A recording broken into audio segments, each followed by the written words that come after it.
Dear Esther, I sometimes feel as if I've given birth to this island. Somewhere between the longitude and latitude, a split opened up, and it beached remotely here. No matter how hard I correlate, it remains a singularity, an alpha point in my life that refuses all hypothesis. I return each time leaving fresh markers that I hope, in the full glare of my hopelessness, will have blossomed into fresh insight in the interim.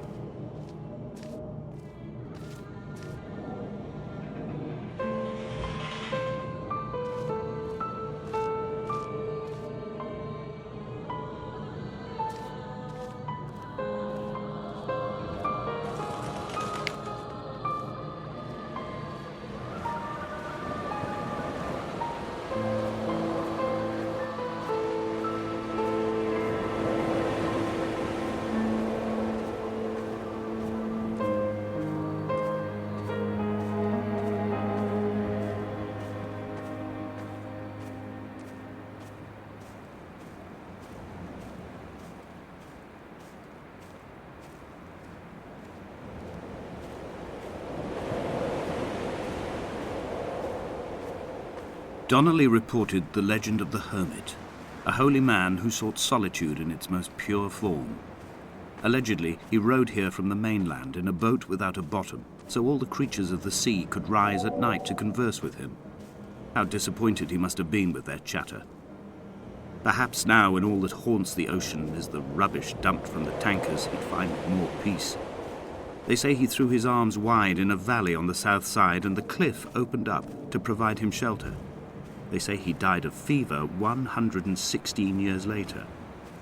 The shepherds left gifts for him at the mouth of the cave, but Donnelly records they never claimed to have seen him. I have visited the cave and I have left my gifts, but like them, I appear to be an unworthy subject of his solitude.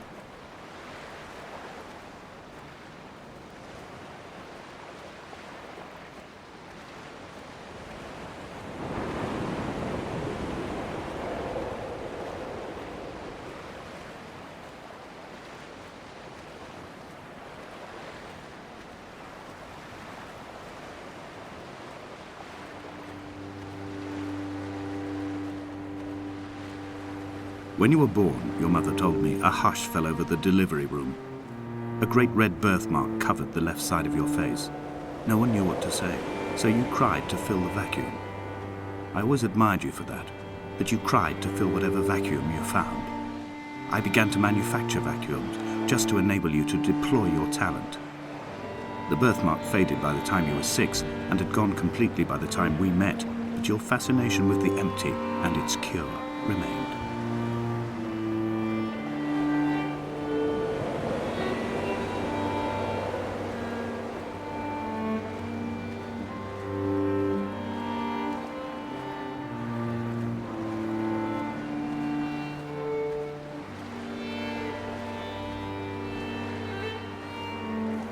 Dear Esther, I found myself to be as featureless as this ocean, as shallow and unoccupied as this bay, a listless wreck without identification.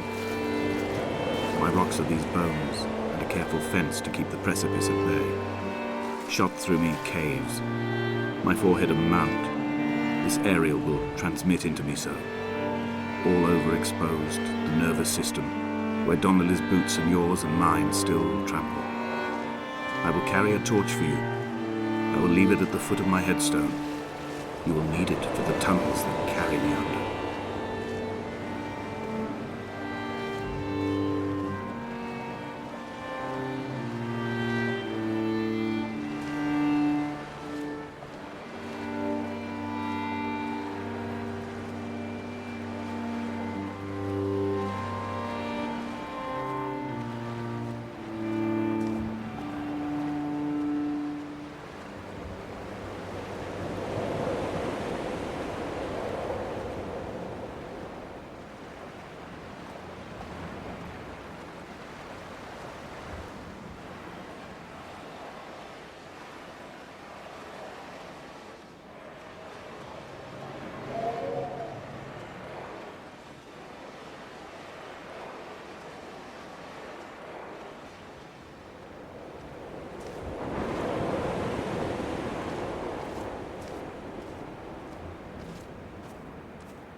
reading Donnelly by the weak afternoon sunlight.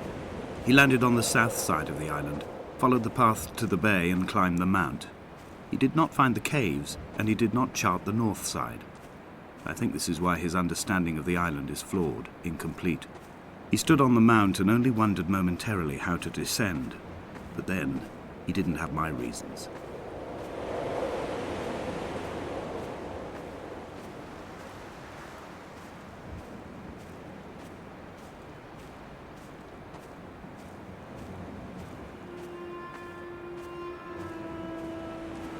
When someone had died or was dying, or was so ill they gave up what little hope they could sacrifice, they cut parallel lines into the cliff, exposing the white chalk beneath. You could see them from the mainland or the fishing boat, and know to send aid or impose a cordon of protection, and wait a generation until whatever pestilence stalked the cliff paths died along with its hosts. My lines are just for this: to keep any would-be rescuers at bay. The infection is not simply of the flesh.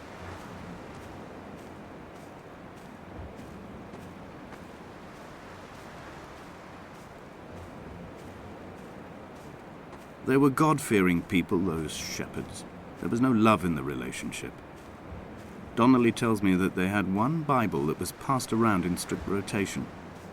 It was stolen by a visiting monk in 1776, 2 years before the island was abandoned altogether. In the interim, I wonder, did they assign chapter and verse to the stones and grasses, marking the geography with a superimposed significance, that they could actually walk the Bible and inhabit its contradiction?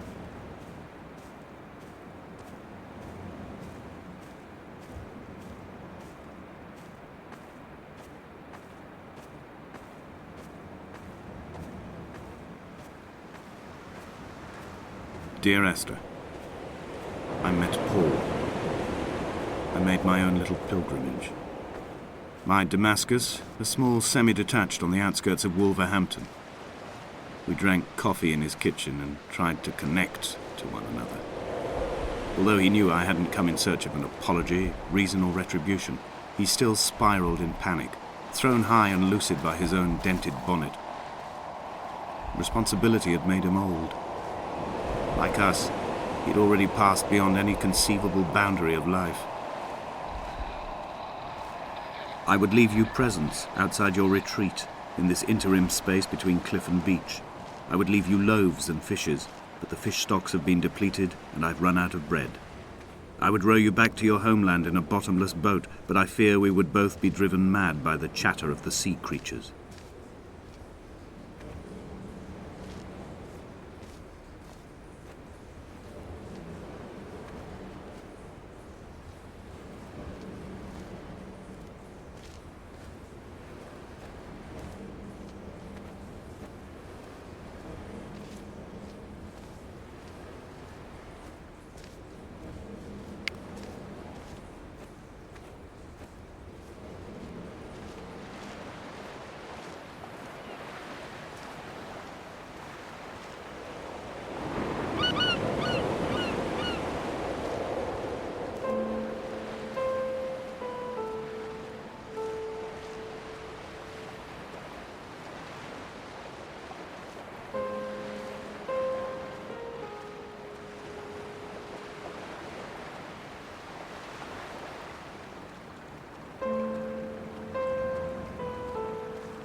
He still maintains he wasn't drunk, but tired. I can't make the judgment or the distinction anymore. I was drunk when I landed here, and tired too. I walked up the cliff path in near darkness and camped in the bay where the trawler lies beached. It was only at dawn that I saw the bothy and decided to make my temporary lodgings there. I was expecting just the Ariel, and a transmitter stashed in a weatherproof box somewhere on the mount. It had an air of uneasy permanence to it. Like all the other buildings here, erosion seems to have evaded it completely.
Dear Esther, I have now driven the stretch of the M5 between Exeter and Bristol over 21 times. But although I have all the reports and all the witnesses, and have cross-referenced them within a millimetre using my Ordnance Survey maps, I simply cannot find the location. You'd think there would be marks to serve as some evidence. It's somewhere between the turn-off for Sanford and the welcome brake services. But although I can always see it in my rear-view mirror, I have as yet been unable to pull ashore.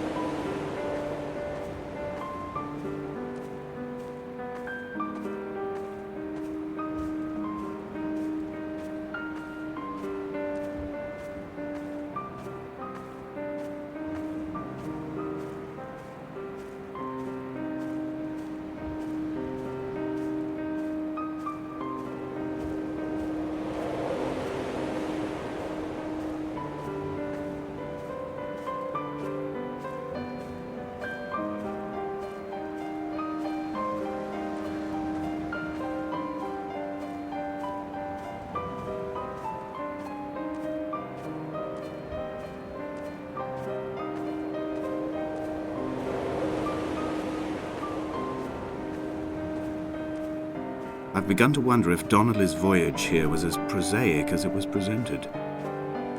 How disappointed not to have found the bones of the holy man. No wonder he hated the inhabitants so.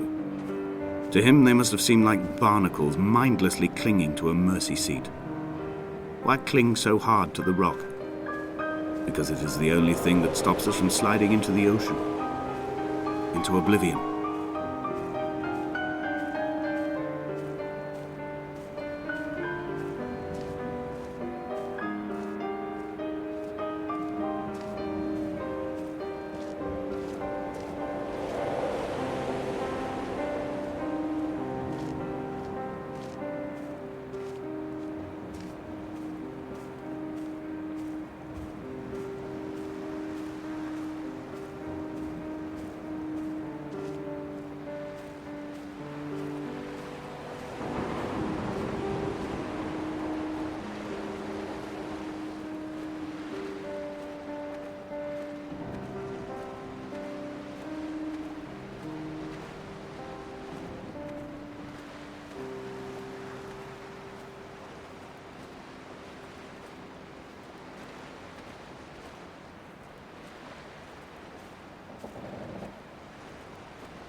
I had kidney stones, and you visited me in the hospital.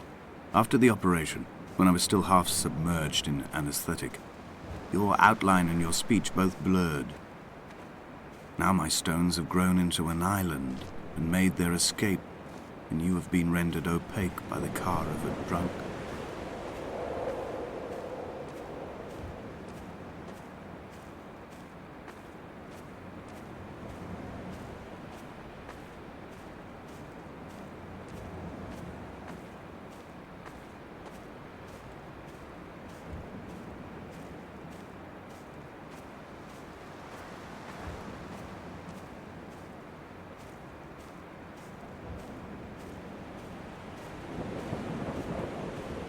When I first looked into the shaft, I swear I felt the stones in my stomach shift in recognition.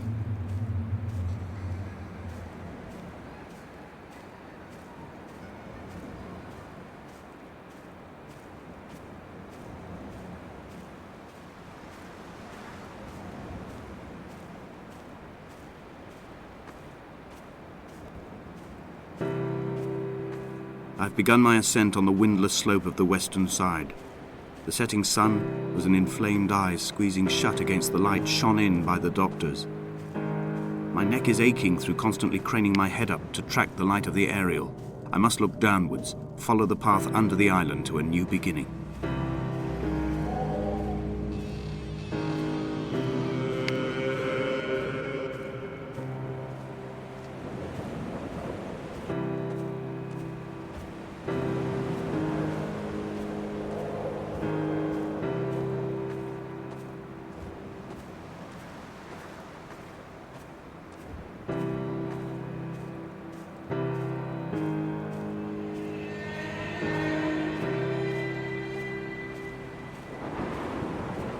The bothy was constructed originally in the early 1700s. By then, shepherding had formalized into a career. The first habitual shepherd was a man called Jakobsen, from a lineage of migratory Scandinavians. He was not considered a man of breeding by the mainlanders. He came here every summer whilst building the bothy, hoping eventually that becoming a man of property would secure him a wife and a lineage. Donnelly records that it did not work. He caught some disease from his malcontented goats and died 2 years after completing it. There was no one to carve white lines into the cliff for him either.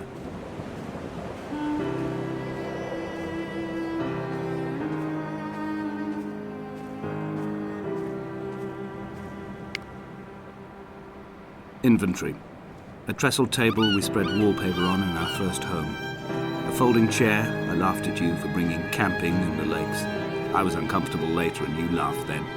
This diary, the bed with the broken springs. Once asleep you have to remember not to dream. A change of clothes, Donnelly's book, stolen from Edinburgh Library on the way here. I will burn them all on the last morning and make an aerial of my own.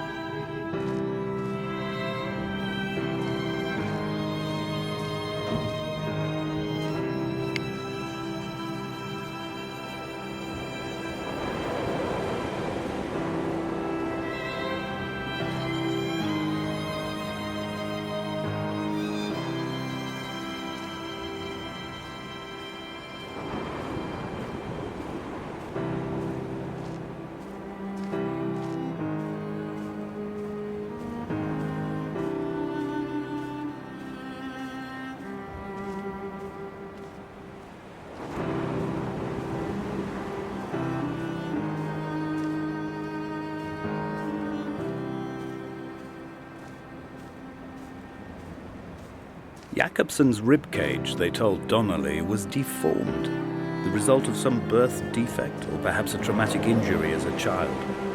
Brittle and overblown it was, and desperately light. Perhaps it was this that finally did for him, unable to contain the shattering of his heart. In half-light, his skeleton a discarded prop, a false and calcified seabird.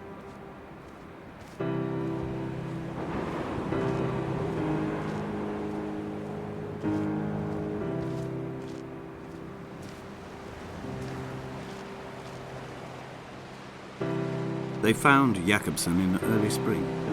The thaw had only just come.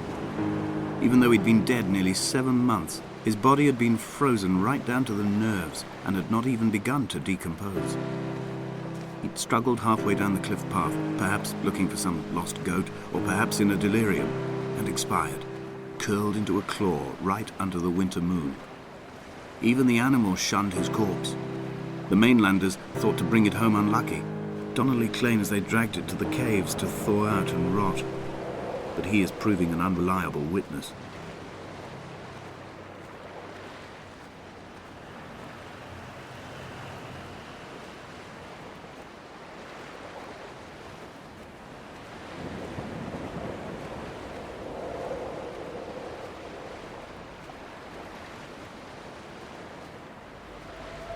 Climbing down to the caves, I slipped and fell and have injured my leg. I think the femur is broken. It is clearly infected. The skin has turned a bright, tight pink, and the pain is crashing in on waves, winter tides against my shoreline, drowning out the ache of my stones. I struggled back to the bothy to rest, but it has become clear that there is only one way this is likely to end. The medical supplies I looted from the trawler have suddenly found their purpose. They will keep me lucid for my final ascent.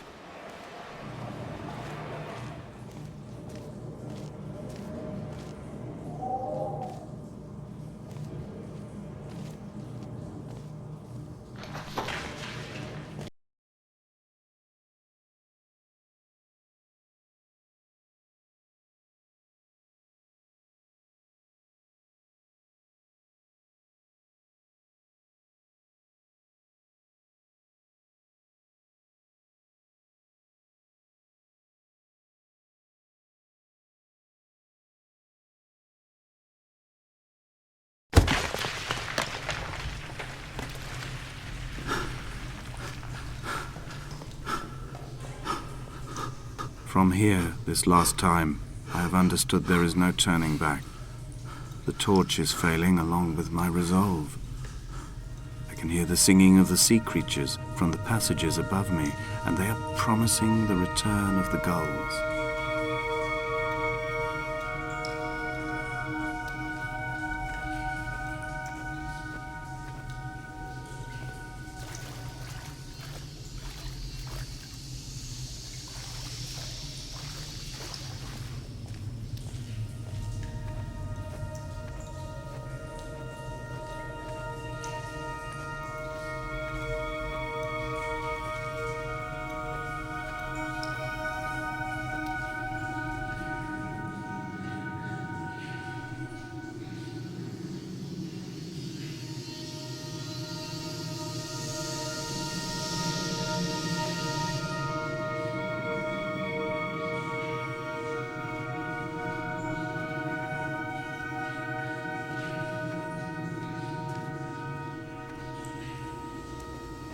There is no other direction, no other exit from this motorway. Speeding past this junction, I saw you waiting at the roadside, a one last drink in your trembled hands.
If the caves are my guts, this must be the place where the stones are first formed.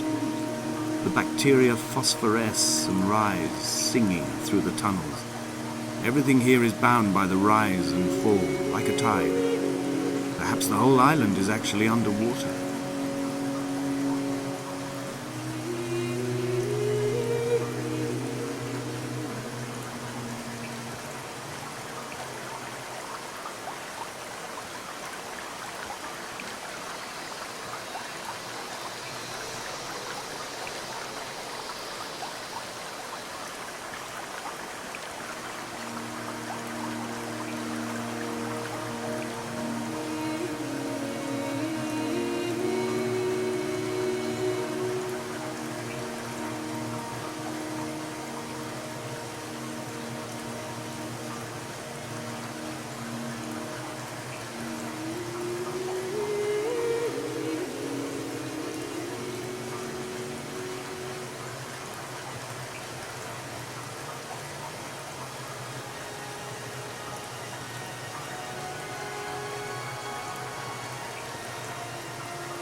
This is a drowned man's face, reflected in the moonlit waters. It can only be a dead shepherd who has come to drunk drive you home.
The moon over the Sanford Junction, headlights in your retinas. Donnelly drove a grey hatchback without a bottom. All the creatures of the tarmac rose to sing to him. All manner of symbols crudely scrawled across the cliff face of my unrest. My life reduced to an electrical diagram. All my gulls have taken flight. They will no longer roost on these outcrops. The lure of the moon over the Sanford Junction is too strong.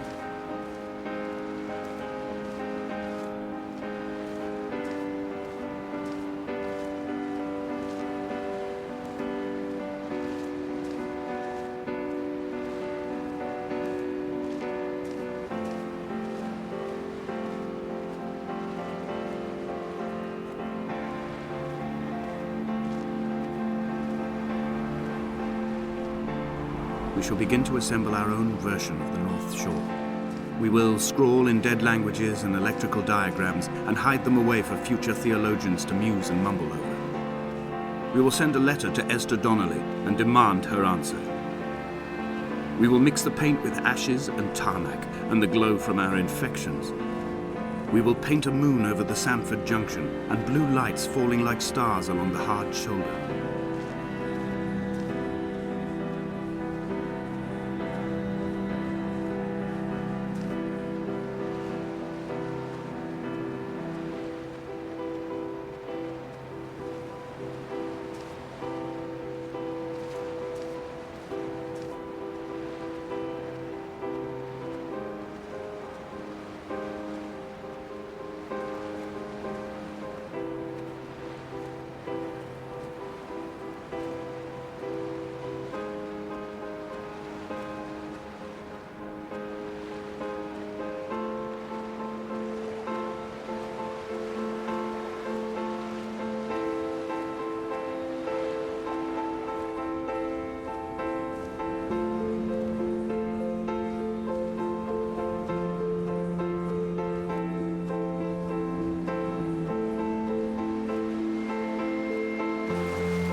There were chemical diagrams on the posters on the walls on the waiting room. It seemed appropriate at the time. Still life abstractions of the processes which had already begun to break down your nerves and your muscles in the next room. I crammed diazepam as I once crammed for chemistry examinations. I am revising my options for a long and happy life.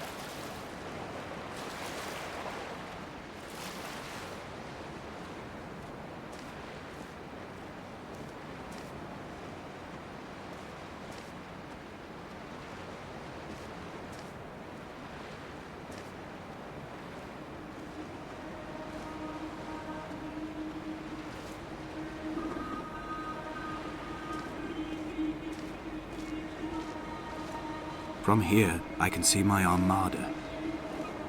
I collected all the letters I'd ever meant to send to you, if I'd have ever made it to the mainland, but had instead collected at the bottom of my rucksack, and I spread them out along the lost beach. Then I took each and every one, and I folded them into boats. I folded you into the creases, and then, as the sun was setting, I set the fleet to sail. Shattered into 21 pieces, I consigned you to the Atlantic, and I sat here until I'd watched all of you sink.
When Paul keeled over dead on the road to Damascus, they resuscitated him by hitting him in the chest with stones gathered by the roadside. He was lifeless for 21 minutes, certainly long enough for the oxygen levels in his brain to have decreased and caused hallucinations and delusions of transcendence. I'm running out of painkillers, and the moon has become almost unbearably bright.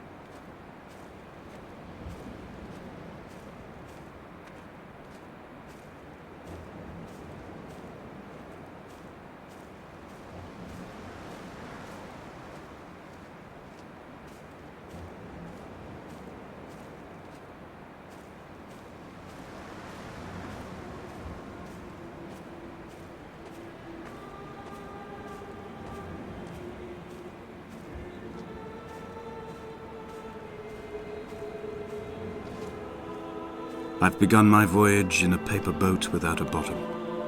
I will fly to the moon in it. I've been folded along a crease in time, a weakness in the sheet of life. Now you've settled on the opposite side of the paper to me. I can see your traces in the ink that soaks through the fiber, the pulped vegetation. When we become waterlogged and the cage disintegrates, we will intermingle. When this paper aeroplane leaves the cliff edge and carves parallel vapor trails in the dark, we will come together.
If only Donnelly had experienced this, he would have realized he was his own shoreline, as am I.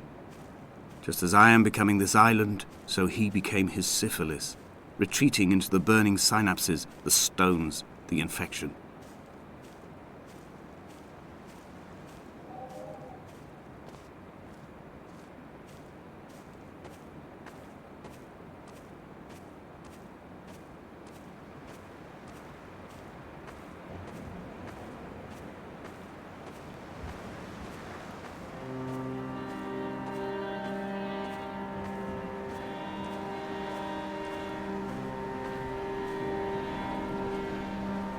Returning to my car afterwards, hands still shaking, and a head split open by the impact.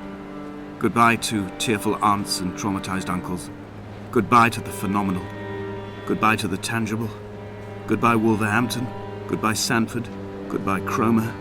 Goodbye Damascus. This cliff path is slippery in the dew. It is hard to climb with such an infection. I must carve out the bad flesh and sling it from the aerial. I must become infused with the very air.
I have dredged these waters for the bones of the hermit, for the traces of Donnelly, for any sign of Jakobsen's flock, for the empty bottle that would incriminate him.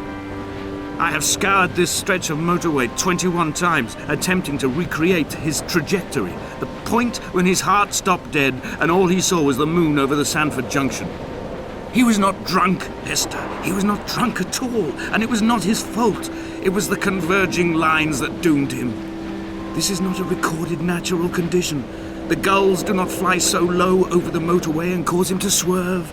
The paint scored away from his car in lines like an infection, making directly for the heart.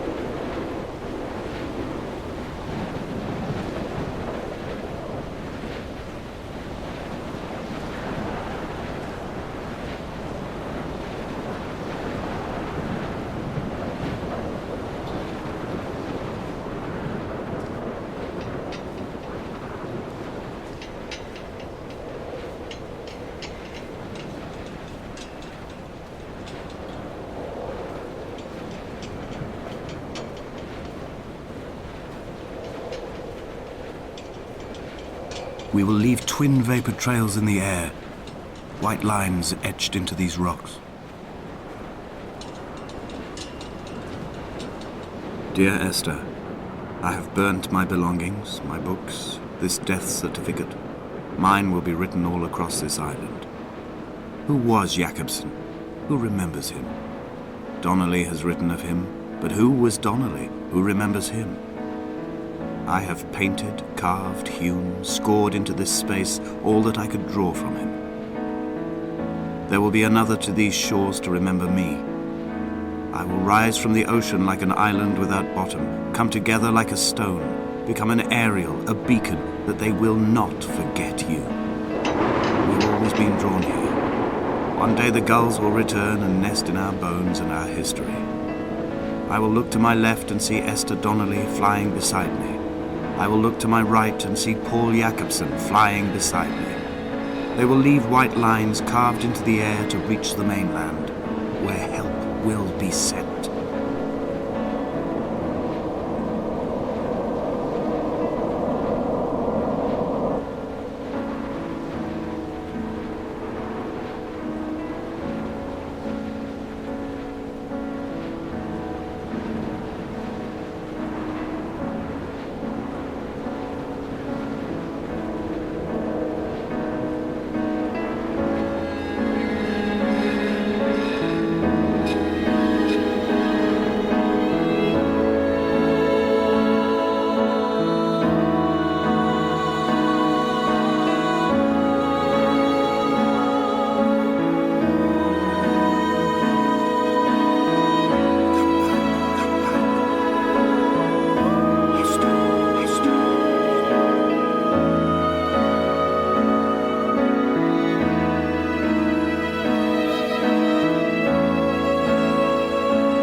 Come back.